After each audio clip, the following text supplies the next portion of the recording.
ओशो के एक टीचर थे स्कूल के। जब ओशो बहुत सफल हो गए, 50-60 साल के हो गए, बहुत दुनिया भर में नाम हो गया, एक बार अपने घर गए तो टीचर के घर भी गए। तो टीचर को बड़ा अच्छा लगा कि दुनिया भर में प्रसिद्ध है मेरा स्टूडेंट, मुझसे मिलने आया है। बात कर, ओशो बहुत तार्किक आदमी थे, उनको लेके बहुत तरह की बातें हैं, लेकिन तार्किक थे इस पर कोई डाउट नहीं। तो जब तार्किक थे तो उन्होंने तर्क की बातें की। आधे घंटे में टीचर ने कहा, बेटा तुम आए हो बड़ा अच्छा लगा, बस कल से मत आना मेरे पास। तो बोले क्यों? बोले बचपन से अभी तक जो विश्वास मेरे मन में बैठे हुए थे, मेरा काम बढ़िया चल रहा था, तुमने आधे घंटे में विश्वास हिला दिए मेरे। मुझे घबराहट हो रही है। तो ओशो ने कहा, जैसा कि किताब में मिलता है, ओशो ने कहा कि सर वैसे तो मैं भी आज के बाद कहाँ आ पाता, व्यस्त हूँ, पर अब मैं जरूर आऊंगा 4-5 दिन, क्योंकि आप कह रहे हैं कि 10 साल बचे हैं, ठीक से जीने दो, और मैं कह रहा हूं 10 बचे हैं, वो तो ठीक से जी लो। अगर 70 साल गलत फहमी में गुजार भी दिए, 10 तो ठीक से जियो। और आप कह रहे हैं कि 70 साल गुजारे हैं, 10 और गुजरने दो, टेंशन मत दो मुझे। इस टेंशन से ही तो कुछ नया आएगा जिंदगी में।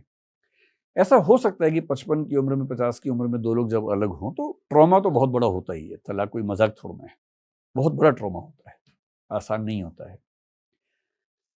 पर मैंने देखा है कि कई लोग ऐसे हैं, तलाक के बाद उनकी जिंदगी बहुत बेहतर हो गई है, स्पेशली तब जब डोमेस्टिक वायलेंस के शिकार हों। कई ऐसे परिवार हैं, डोमेस्टिक वायलेंस झेलना पड़ता है। बहुत सारे ऐसे परिवार होते हैं जहां शादी सिर्फ इसलिए चल रही है कि इकोनॉमिक इंडिपेंडेंस नहीं है, या इसलिए कि बच्चे छोटे हैं, जबकि पति पत्नी के बीच में न प्रेम का संबंध है, न सम्मान का संबंध है, कहीं कहीं तो वहशीपन का संबंध है, मार पिटाई होती है, सब कुछ होता है, लेकिन अलग नहीं हो सकते। मैं बहुत पुरातन पंथी किस्म का आदमी नहीं हूं कि मैं कहूं कि 7 जन्म तक साथ ही रहना है। ऐसा है तो इसको 8वां मान लीजिए, कोई बात नहीं। और अगर जिंदगी एक ही बार मिलती है, यदि आप किसी व्यक्ति के साथ सहज, बहुत जल्दबाजी में फैसला नहीं करना चाहिए। तलाक एक बहुत गंभीर फैसला है जो बहुत गंभीर विचार मंथन के बाद ही होना चाहिए, यह मजाक नहीं है। और जब आप किसी से अलग होकर किसी और के पास जाएंगे तो चांसेस इक्वल हैं कि इस बार भी फेल होंगे आप। इसे सार्थ की भाषा में अगर मैं कहूं, विवाह की दिक्कत ये नहीं है कि मैं तुम्हारे साथ हूं, दिक्कत यह है कि मुझे किसी के साथ होना है, और किसी के भी साथ होना है तो आजादी का कंप्रोमाइज करना है। दिक्कत मुझे आजादी के कंप्रोमाइज से है, तुमसे नहीं है, और मुझे लग रहा है कि दिक्कत तुमसे है। बड़ा कंफ्यूजन रहता है इस मामले में। लेकिन यदि दो लोग एक दूसरे के लिए नहीं बने हैं और फंस गए हैं किसी वजह से, दो ही ऑप्शन हैं। 50 के हो गए, 20-25 बचे हैं, गुजार दो। दूसरा 50 के हो गए, 25 तो बचे हैं, वो ठीक से जी लो। और ठीक से जीने का एक तरीका है अलग होकर जीना, स्वतंत्र होकर जीना। और मैं अपने परिवार में ऐसे कम से कम 3 मामले जानता हूं, जब परिवार में किसी बच्ची के साथ कुछ गलत हुआ, उसने तलाक का फैसला किया, अलग हुई, और उनकी जिंदगी उस जिंदगी से बहुत बेहतर आज के समय में है। और मैं ऐसे हर मामले में उस बच्ची के साथ ही खड़ा होता हूं, चाहे पूरा खानदान खिलाफ खड़ा हो, मैं साथ में खड़ा होता हूं।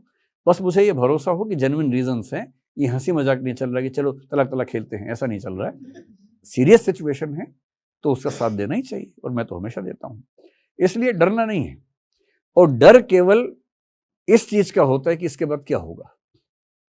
जहां आप समुद्र में कूद गए, आप पाएंगे कि 1000 रास्ते अपने आप बनने लगते हैं।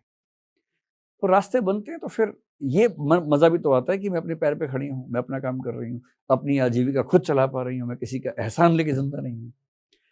इस आत्मविश्वास की जो कीमत है ना, बहुत ज्यादा है। तो आप शायद चाह रहे थे कि मैं बताऊं कि तलाक लेना बुरी बात है, ऐसा ना करें, बड़े बूढ़े लोग समझें इस बात को। मैं ऐसा बिल्कुल नहीं कहूंगा।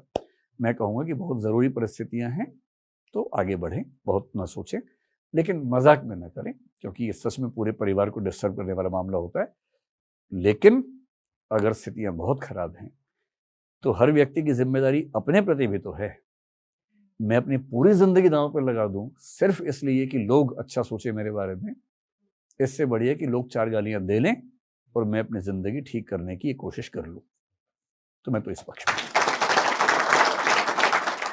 ज्यादा क्वेश्चंस नहीं है मेरे, बट एक चीज है, जैसे कि कोई यूपीएससी की तैयारी करता है या कोई भी चीज की तैयारी करता है तो एक पैटर्न फॉलो करने के लिए बोला जाता है, जिसका कोर्स होता है। तो क्या वो जरूरी है? Because I feel sometimes I feel कि वो रेस्ट्रिक्ट भी तो कर देता है चीजों को। मतलब आप समझ सकते हो कि यूपीएससी पढ़ने के लिए ABCDEF ही चाहिए क्या? और वो सच में चाहिए। लेकिन चाहिए भाई, चाहिए। बिना डिसिप्लिन के आप एक लंबी रेस नहीं जीत सकते।